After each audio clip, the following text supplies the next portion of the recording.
پناہ مانگتا ہوں میں اللہ کی شیطان مردود سے۔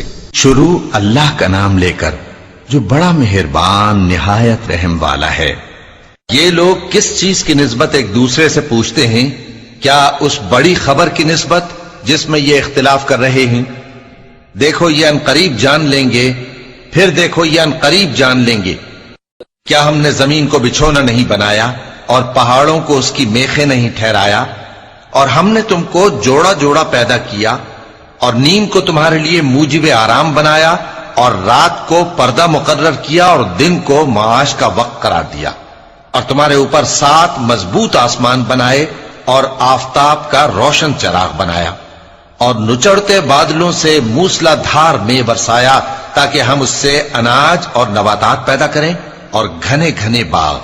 بے شک فیصلے کا دن مقرر ہے، جس دن سور پھونکا جائے گا تو تم لوگ فوج در فوج موجود ہوگے، اور آسمان کھولا جائے گا تو اس میں دروازے ہو جائیں گے، اور پہاڑ چلائے جائیں گے تو وہ ریت ہو کر رہ جائیں گے۔ بے شک دوزخ گھات میں ہے، یعنی سرکشوں کے لیے کہ ان کا وہی ٹھکانہ ہے، اس میں وہ صدیوں پڑے رہیں گے۔ وہاں نہ ٹھنڈک کا مزہ چکھیں گے، نہ کچھ پینا نصیب ہوگا مگر کھولتا پانی اور بدبودار پیپ۔ یہ بدلہ ہے ان کے اعمال کے موافق۔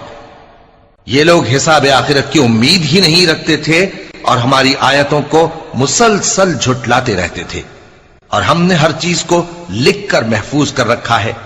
سو اب مزہ چکھو، ہم تم پر عذاب ہی بڑھاتے جائیں گے۔ پرہیزگاروں کے لیے کامیابی کا گھر ہے، یعنی باغ اور انگور اور ہم عمر بھرپور جوان عورتیں اور شراب کے چھلکتے ہوئے جام۔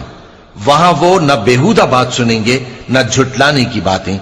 اے نبی صلی اللہ علیہ وآلہ وسلم، یہ تمہارے پروردگار کی طرف سے صلہ ہوگا جو حساب کے مطابق انعام ہوگا۔ وہ پروردگار کہ جو کچھ آسمانوں اور زمین میں اور جو ان دونوں کے درمیان ہے سب کا مالک ہے، بڑا مہربان ہے، کسی کو اس سے بات کرنے کا یارہ نہ ہوگا۔ جس دن جبریل امین اور دوسرے فرشتے صف باندھ کر کھڑے ہوں گے تو کوئی بول نہ سکے گا مگر جس کو رحمان اجازت بخشے اور وہ بات بھی درست ہی کہے۔ یہ دن برحق ہے، پس جو شخص چاہے اپنے پروردگار کے پاس ٹھکانہ بنا لے۔ ہم نے تم کو عذاب سے جو قریب آنے والا ہے آگاہ کر دیا ہے، جس دن ہر شخص ان اعمال کو جو اس نے آگے بھیجے ہوں گے دیکھ لے گا، اور کافر کہے گا کہ اے کاش میں مٹی ہوتا۔